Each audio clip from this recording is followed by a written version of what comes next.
Hi everybody, today is February 12th, 2014. Storm bringing deadly ice and snow slams U.S. southeast. A deadly winter storm brought heavy snow, freezing rain, and a possible historic accumulation of ice to the southeast United States on Wednesday, causing hundreds of thousands of power outage and treacherous driving conditions, meteorologists said. The worsening storm stretched from eastern Texas to the Carolinas and is likely to reach the mid-Atlantic states by late Wednesday, National Weather Service meteorologist Roger Edwards said.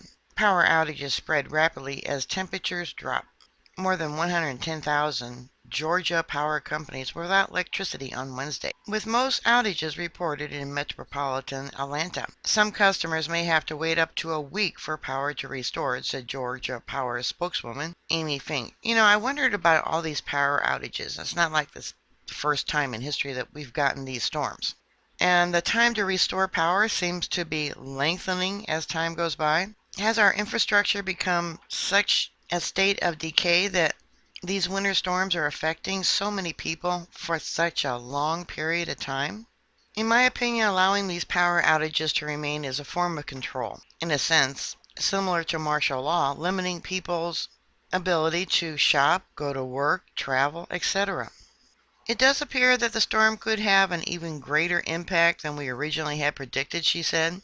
The wintry mix has already caused 2 weather-related traffic deaths in Mississippi and 3 in northern Texas earlier this week, authorities said. The State Highway Patrol in South Carolina has responded to 273 weather-related calls for service overnight. Nearly 3,000 U.S. flights were canceled and hundreds more delayed early on Wednesday, according to flight tracker website FlightAware.com. I wondered about the logic, the reasoning behind giving storms names. Snowstorms, giving them names, there's gotta be much more behind it. They used to only give names to storms that were hurricanes and typhoons. I think there's more to it than just creating media headlines.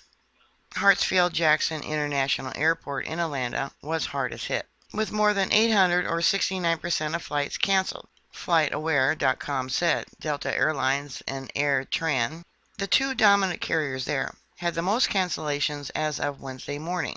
Atlanta is all but shut down.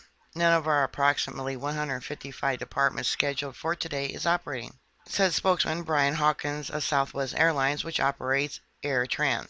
Up to 3/4 of an inch of ice was expected in a broader section of Georgia, including metropolitan Atlanta. Some areas could see more than an inch. To me, that's not a lot of ice. The Interstate 20 corridor from north central and northeast Georgia and South Carolina would be among the hardest hit by icy conditions, said meteorologist Edwards.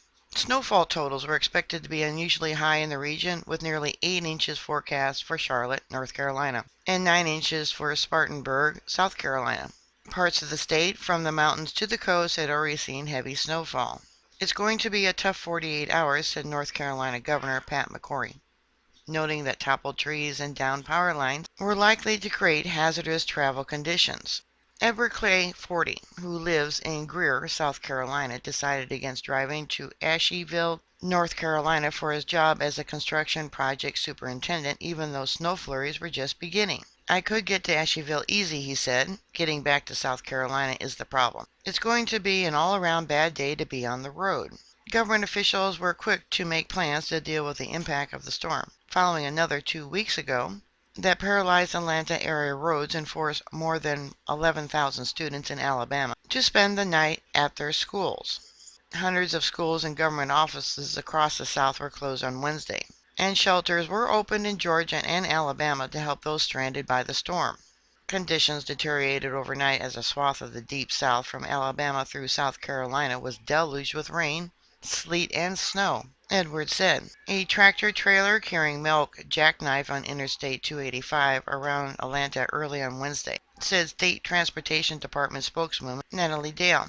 Overall, the traffic volume was light. People really seemed to be heeding the warnings and staying off the roads, Dale said. The last significant ice storm in Georgia was in January of 2000, when up to a half an inch of ice left more than 350,000 people without power, Weather Service meteorologist Dan Darby said. With the latest storm, we're talking a much larger area and a much larger amount of ice, he said. Winter storm watches reached into the northeast where heavy snow and possible ice was expected as the storm moved up the eastern seaboard on Thursday. Have the people of the United States become such wimps where they can't handle storms? No, when road conditions call for it, you slow down. You dress appropriately. When the power lines come down, they used to send out extra crews. No, I really believe this is training of the public to be programmed for lockdown, for martial law. Stay in place. Put your comments down below. All right, bookmark my site. I'll keep you up to date. Please stay safe, and I'll talk to you later. God bless you. Bye.